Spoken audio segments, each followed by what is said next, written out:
Assalamualaikum warahmatullahi wabarakatuh. Kembali lagi dengan Kebun Arana edisi spesial Ramadan di akhir-akhir Ramadan.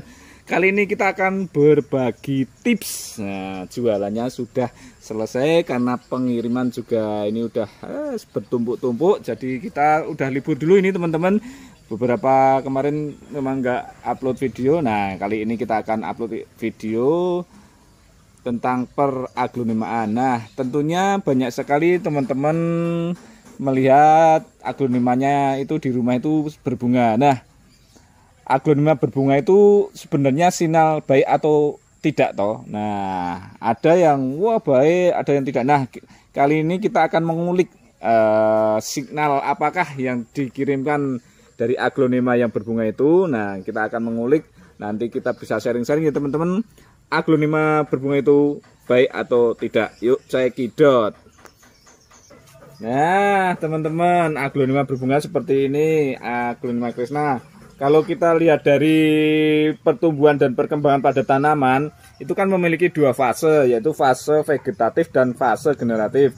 Begitu juga yang terjadi pada tanaman aglonema. Punya teman-teman, punya saya juga sama, mempunyai dua fase.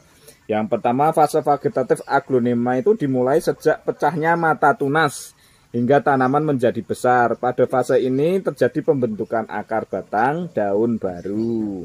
Nah, ini berhubungan dengan tiga proses penting juga, seperti pembelahan sel melalui perpanjangan sel dan tahap pertama diferensiasi sel atau pembentukan jaringan. Pembentukan jaringan karbohidrat yang dihasilkan dari proses fotosintesis digunakan di fase vegetatif ini. Oleh karena itu, ketika aglonema berada di fase ini, sangat membutuhkan unsur hara yang mampu mempercepat ketiga proses tadi. Bagian kedua adalah fase generatif. Nah, pada masa ini terjadi ketika mulai muncul kuncup bunga, buah, dan biji, atau pada pembesaran dan pendewasaan. Nah, koyok ngene iki. Ini kuncup bunga ya, ini aglonema rindu loh, kayak ada bunganya. Nanti kita sepilkan juga berbagai macam aglonema tentunya yang berbunga punya kita. Terus struktur penyimpanan makanan akar-akar dan batang itu yang kita bicarakan di atas itu nih strukturnya. Kita lihat sebentar yuk, Mas. Nah, ini contoh-contoh aglonema kita. Ada yang ini dari ori, tidak diapa-apain. Terus ini kita ada lagi nih, ada Ayu Green. Nah, nanti kita jelaskan satu persatu ya. Kita lanjut dulu. Fase generatif dan fase vegetatif ini keduanya tidak berjalan sendiri-sendiri, bro. Ini berjalan bersama-sama, namun proses-proses yang terjadi fase generatif lebih dominan. Dari sini kita tahu bahwa peralihan dari fase vegetatif generatif umumnya ditandai dengan pembungaan. Nah, pembungaan ini sebagian ditentukan oleh faktor internal seperti sifat turun-temurun atau gen dan hormon. Lalu sebagian lagi ditentukan oleh faktor eksternal seperti nutrisi. Nutrisi itu ya pupuk, air mas, air. Nah, cahaya dan oksigen. Nah, suhu dan kelembaban juga mempengaruhi, sehingga menjadi jelas bahwa kondisi stres juga mempengaruhi pembungaan.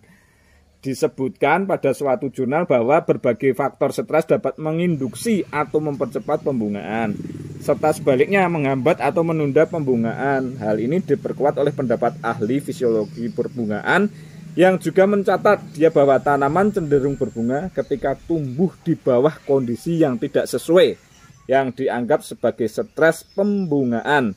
Yang diinduksi stres adalah salah satu respon dan adaptasi terhadap stres sehingga tanaman dapat bertahan hidup sebagai individu. Nah, banyak jenis faktor stres yang bisa menyebabkan pembungaan. Nah, misalnya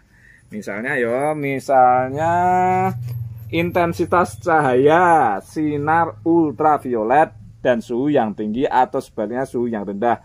Itu bisa menyebabkan stres. Yang kedua, nutrisi yang buruk. ketiga defisiensi nitrogen, yang keempat kekeringan, yang kelima kadar oksigen yang rendah, dan keenam pengurangan akar, dan ketujuh penggantian media tanam dan lain-lain. Nah, penggantian media tanam dan lain-lain ini seperti ini teman-teman. Jadi kita punya Ayu Green.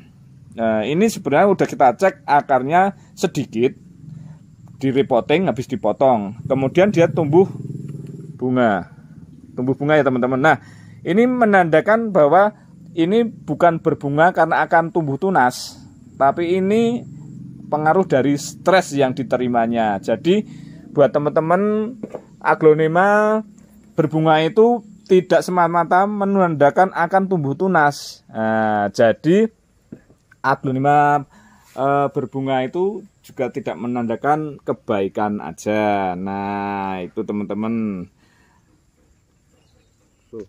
Nah, ketika teman-teman pasti pernah menemukan kejadian ketika habis repotting lah aglonemanya berbunga, atau ketika baru beli aglonema yang masih kecil beberapa hari di tempat kita sudah berbunga. Nah, itu menandakan stres-stres yang kita bahas tadi.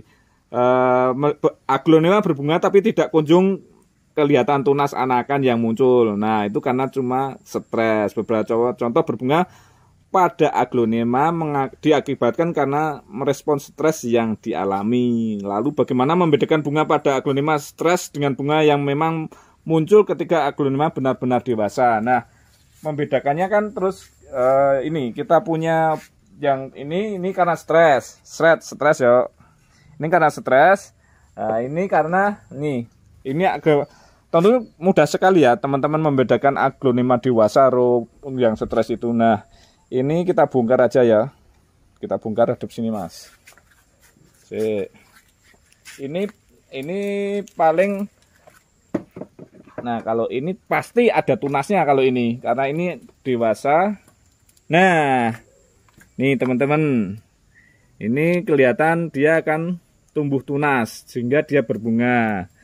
Nah, kalau yang berbunganya kita Ayu Green.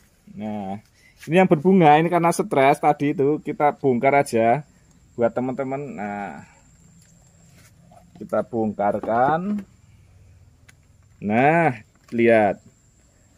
Dia juga tidak ada tunasnya dan akarnya pun lagi sedikit. Nah, itu Botryoidum fungi. Ini dikarenakan karena tingkat stres, merespon stres.